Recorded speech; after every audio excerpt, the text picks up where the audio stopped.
Hello and welcome to the morning sports briefing here on Monday, the 20th of July. As Ashwin says, yes, it is in the pre-show chat. Yes, it is back to school day today. So parents, please, yes, don't forget your kids need to be at school today. Don't keep them at home again. Get those lunches made and get them back to doing some learning. In the news today, we've got FA Cup results. Panthers ease past Cowboy. Warriors get bitten by Sharks. Hamilton wins in Hungary. We have thrillers in the ANZ Premiership. We're tight at the top of the sales NBL. We have a UFC announcement. Esports is coming to Eden Park. And will England's summer cost England? Yes. All of that in the wrap-up so that you can start your day the best way, up to date with all of the important sports news brought to you here on New Zealand Sports Radio. And let's kick off with the football. In the FA Cup, it's semi-finals time, and Arsenal beat Man City 2-0 to progress into the final. And it looks like they're likely to be joined by Chelsea because that game is happening right now. At the moment, it's Man United 1, Chelsea 3. With time running out there, it looks like Chelsea will be joining Arsenal in the FA Cup final. In the A-League, we've had a number of games. The Brisbane Roar beats Newcastle Jets 1-0. That sees Brisbane Roar secure add some points to try to keep themselves in fourth. In other results this weekend, we also had Perth Glory beating Central Coast Mariners, which we talked about yesterday, and Brisbane Roar losing to Adelaide United. It was Brisbane Roar 0, Adelaide United 1 in that one, which sees Adelaide United just climb up into those final series playoffs places. But at the moment, lots of teams have played more games than others, so it all could move around a lot in the A-League. Moving on then, and we've also should have got some. Unfortunately, it's not updating with the Belarusian Premier League, so we'll try and get those details for you before the end of the show. I'm going to hand you over to Ashwin, who is going to stop scratching his beard and tell us about the cricket. Yes, good morning, Paul, and good morning to our viewers and listeners out there on the interweb. And as Saturday was a total washout, effectively, will England's summer cost England? With West Indies experienced a collapso, losing 6 wickets for 45 runs and 8 for 97 in the final session overnight, or just finishing this morning. In reply, England in their second innings, who weren't quite able to enforce the follow-on, with 37 for 2. And as I said, West Indies managing to avoid that follow-on. England now take currently with a 219-run lead in the second innings. They opened with Ben Stokes and Josh Buttler to try and get that scoreboard moving. Well, unfortunately for them, Buttler went without troubling the scorers. And when play gets underway again, England will be looking for quick runs before putting the West Indies back in to try and go for that kill. I'm sort of guessing that they're probably looking to get to about the 300 mark and try and get there as quickly as possible. And even within that first session, get the West Indies back in there and bowling at them. Now, in the match, we've also had our world first, with the ball having to be disinfected and following the new protocols and guidelines that have been put in place for cricket. So Dom Sibley admitted to the umpires that, whoops, I've done an automatic reaction, and he's put a bit of saliva on the balls, which prompted umpire Michael Goff to take out a disinfectant wipe out of his pocket and cleanse the ball. So that's a world first of a ball being cleaned by the umpires.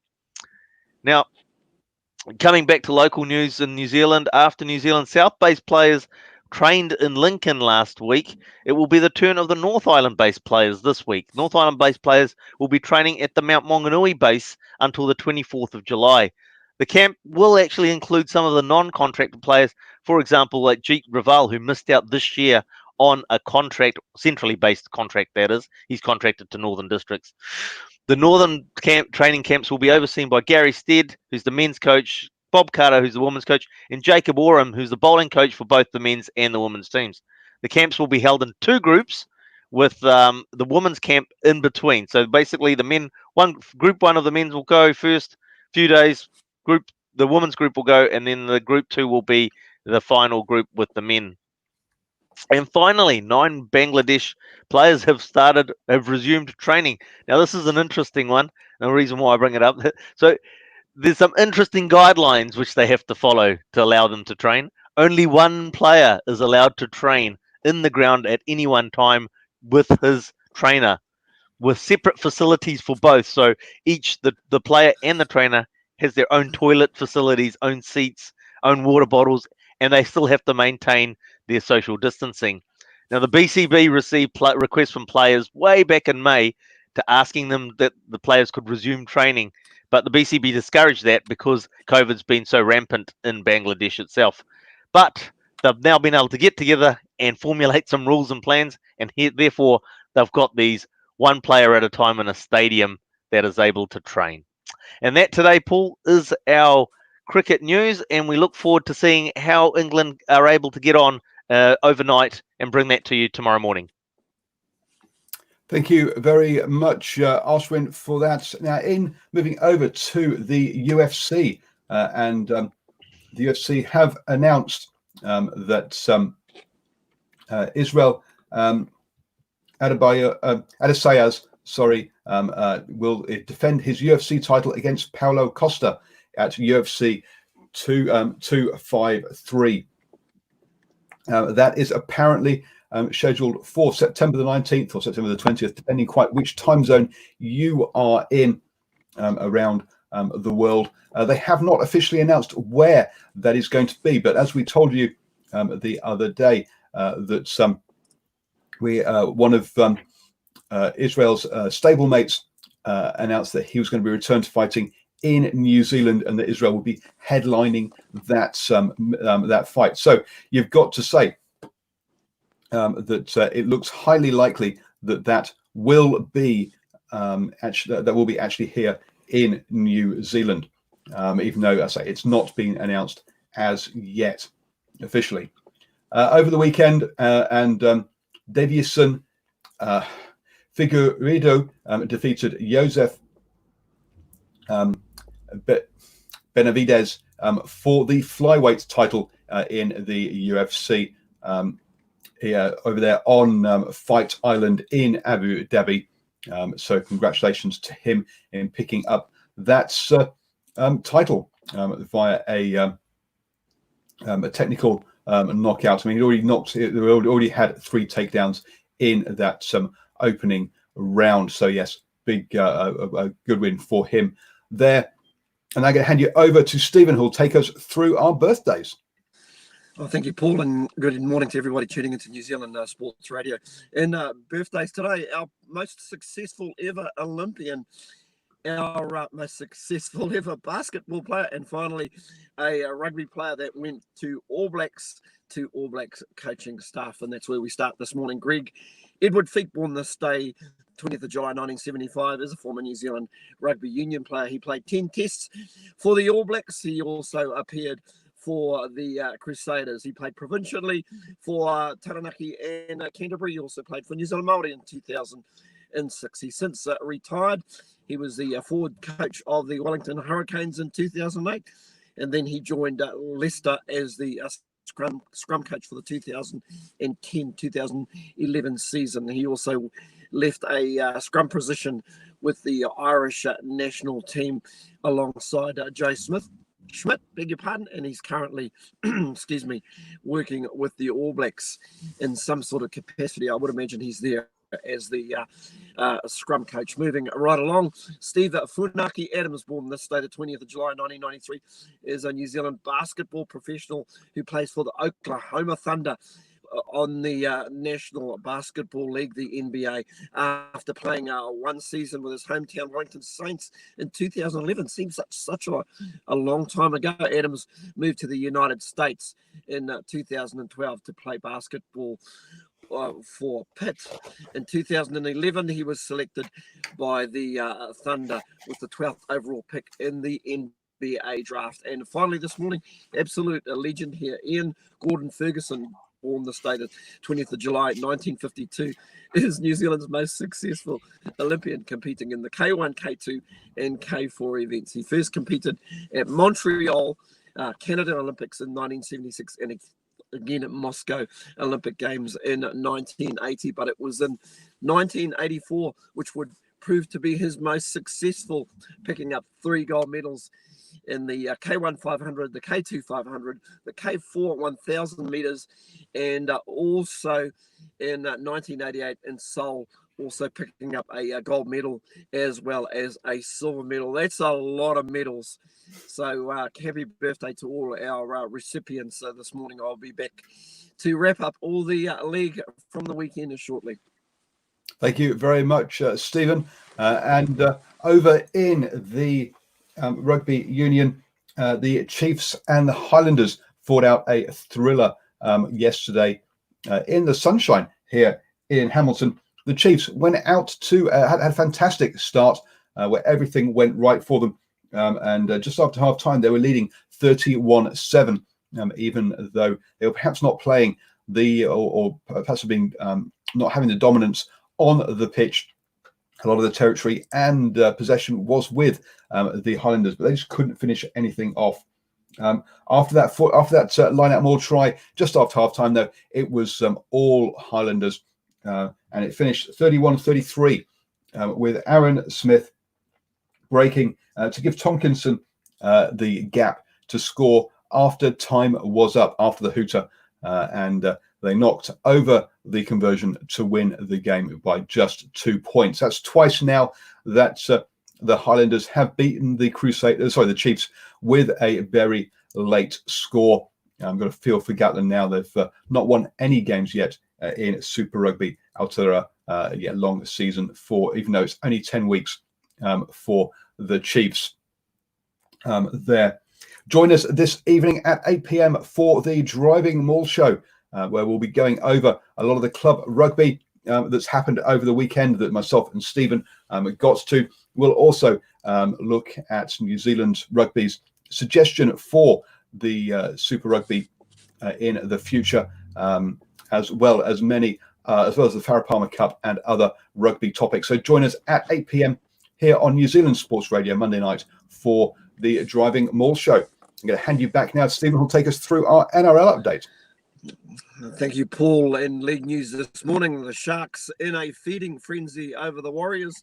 The Panthers see off the Cowboys, and we wrap up the weekend league results. But we'll start with that Sharks-Warriors game. The Sharks have bounced back from last week, something to thrash the Warriors 46-10 at Central Coast Stadium. The visitors shot out to an early lead with 3 tries in the opening 15 minutes. Big man Braden Hamlin-Ulele opened the scoring after catching a perfectly timed pass from Chow Townsend before strolling through flimsy Warriors defence. A crucial error from the Sharks hindered the Warriors to level up scores, only for Todd Payton's men to take a costly error of their own. A miscommunication between Cronulla's fullback and winger under the high ball saw David Fusitua scoop up the loose ball and throw it back in before he went over the sideline. Centre Patrick Herbert just had to plant the ball down, but he knocked it on. That's such the Warriors season all over. However, no such issues for Sharks winger Rondolo Mulitalo to put it down in the left-hand corner. The Warriors finally got on the board through winger Ken Maumalo, who finished the Warriors' best movement of the half. But just 7 minutes later, the Sharks answered back. Blake Green and Tohu Harris raced Cronulla's Townsend to grubber, only for Sean Johnson to shoot through, beat them all, and ground the ball just before it went into touch. Tensions reached boiling point before halftime when a tussle broke out after Ignatius Pussy put a mammoth hit on Toby Rudolph. It just took 2 minutes into the second half for the Sharks to score again, Johnson collected the ball in the end goal before running 30 metres and stepping past a couple of Warriors in a process, then passed it on to Sione Katoa, who ran the last 70 metres and stepped Peter Hiku to plant it down. Boy, that was a good try. That last bit was an actual the old style in and away, and then he basically turned him around and scored. Johnson again had a hand in the following try as he dragged the Warriors defenders in before getting the ball out to the right for Jesse Raymond to score and extend the lead by 30. Just when things couldn't get any worse for the Warriors, their key playmaker, Blake Green, was sent to the bin for taking out a Sharks player in a try-scoring opportunity. The Sharks took full advantage of the opponents being at one man down as they quickly moved the ball through Wade Graham, Johnson and Townsend's hand to eventually land in Katoa's to score his second try of the afternoon, also making him the new leading try scorer in the competition. The icing on the cake was a final try to Ramian, who pushed off Roger Tuivasa-Sheck to score under the pace. But just before the referee could sound the whistle, the Warriors got a consolation try after barnstorming run from Jas Tavanga, who offloaded to Tuivasa-Sheck, who then passed on to Egan to score that final score again. Sharks 46, Warriors 10. And in our final game of round 10, Penrith halfback Nathan Cleary stepped up to grab the game by the scruff of the neck after North Queensland shocked the Panthers and looked like causing a massive upset at Penrith Stadium. The Panthers finished 10th. Round 10 in the top spot on the NRL ladder, but were made to do it tough against the Cowboys side with plenty of fight, coming back from 14 down to win 22-10. Debutant Dejan Asi and fellow teenager Hamiso Tobai Fido scored either side of halftime to shock Penrith. Young Panthers half Jerome Luai scored within the first 8 minutes to put the home side on the front foot immediately. It wasn't until half an hour later that the teenage Cowboys fullback Tobai Fido ran through the right, the Panthers to level the score before halftime. Asi was next to score, darting through the defence 5 minutes after halftime. Penrith hit back through Brent Naden a couple of minutes later, and Nathan Cleary knocked the sideline conversion over to make it 16-10 with 30 minutes to play. Cleary was in the thick of it again as Stephen Crichton scored to snatch the lead in the 60-minute, and then Cleary pretty much wrapped it up when he scored a try of his own in the final minute, just finding a hole in the defence. And the result obviously puts Penrith at the top spot. That score again, 22-10 Panthers over the North Queensland Cowboys. And we'll wrap up the results from the weekend fully. Remember, we started on a Thursday night and upset. The Raiders beat the Roosters 24-10. Then we went to Friday night, 2 one-sided games. Saw the Storm 42-6 are good over the Titans. West Tigers far too good for the Broncos 48-0. Saturday it was a little bit closer. We saw the Dragons 28, Bulldogs 22. And then we saw a tight one between the Knights and the Rabbitohs 20-18. The Knights getting the job done. And the Sea Eagles with probably the upset of the weekend, beating the Eels. And it was an understrength Sea Eagles team, so it was a great result for them. And then finally, our final games from the weekend saw yesterday's results. The Sharks 46, Warriors 10, and the Panthers easing past the Cowboys 22 points to 10 as we look at that table. The Panthers, with that win yesterday, 17 points. Second place, the Eels in 16 and Storm on 16. The Knights, the Roosters, the Raiders, the West Tigers, and the Rabbitohs round out the 8. We look down to the team that we follow most closely, which is the Warriors, and they are sitting on 6 points down there in 13th place. But once again, tune in to the standoff on Wednesday night with Brad and Sanjay, and I think they'll pretty much go over everything that's been happening in rugby league, the sport that keeps giving, Paul, on and off the field. Thank you very much, Stephen, for that update. We'll move on now to the netball. And we had 2 cracking games on yesterday. Double header with the Pulse just edging out the Tactics 33-32. And the Steel, again, just a 1-point win over the Magic 41-40. In that first game, the Pulse took out an early lead only for the Tactics to get themselves within a point at halftime, and then in the third quarter take the lead at 28 to 25. So got themselves that 3-point lead coming into the fourth quarter, but superb defense by the Pulse in that fourth quarter meant it was 8-4, and that was enough for the Pulse to edge it by just the single point there in that one. We then moved on to the second game of the evening, which was the Steel versus the Magic. And the Magic took out a narrow lead in that first quarter, 10-9. But the Steel evened things up by half-time. In the third quarter, they took control of that quarter, winning it 11-7 to give themselves a 4-point lead. And the Magic just couldn't drag that back. And it finished 41-40. So in the table now, then the Central Pulse continue their domination with 8 wins from 8 games, topping the table, now 11 points clear of the Northern Mystics, who are in second place on 21 points. Then it comes Stars, the Tactics, the Southern Steel, and the Magic. But the Steel and the Magic both on 10 points at the bottom of the table, really close down there, with Magic having those 2 draws.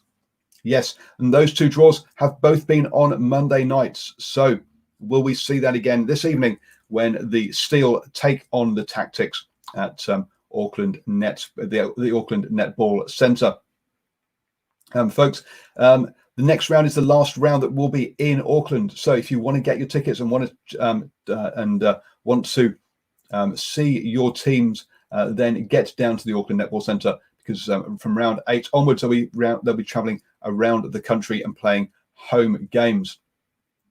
Moving over into the basketball, and again, it was a double header on a Sunday night. The Nelson Giants lost to the Auckland Huskies 67-96. Yes, they really could not get their radar working, and the Giants, yes, only a 40% shooting rate from their 2-pointers, so up close. The Auckland Huskies, with that 55% shooting, really was enough to see them home. Their overall field goals, they were 52% when you include the 3-pointers, whereas the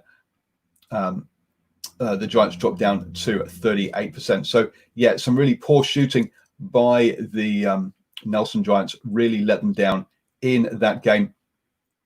And then we had a cracker. The Manawatu Jets beat the Taranaki Mountaineers 118-103. The Taranaki Mountaineers, the team that have been at the top of the table, leading the way. So this was always going to be a good clash between these two. And when you've heard those shooting percentages, the Manawatu Jets was shooting at some 67.5% from up close. Yes, so they really were nailing their baskets. They were led by Harris, who scored 24 points, and he was supported by Samuel with 22 points.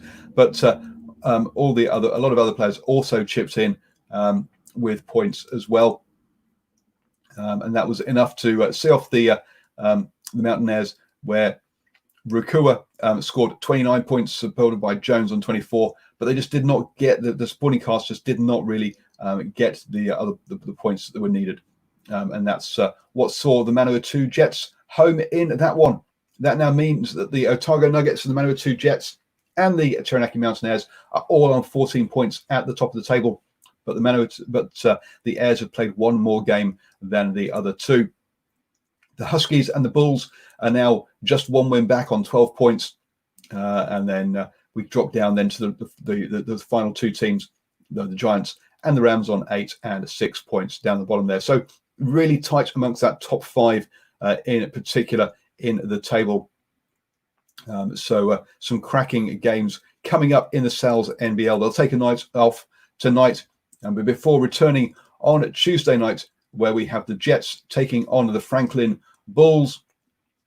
So that is second versus fourth in that, or first equal versus fourth equal there. The Franklin Bulls could climb to that top group if they win that one, or the Jets could pull away at the top followed by the Huskies versus the Nuggets. A similar situation there where the Huskies again could climb up into that top echelon, or the Nuggets could pull away. So 2 cracking games on Tuesday night in the Sal's NBL.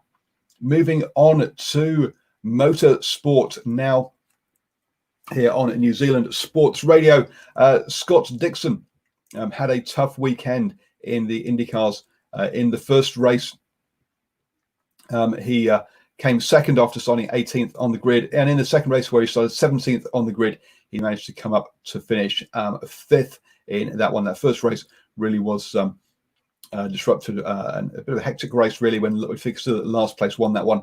In the second race, though, it was a pole to finish win in that one for Newgarden, who had the fastest car on the night, but things just didn't go his way in that first race.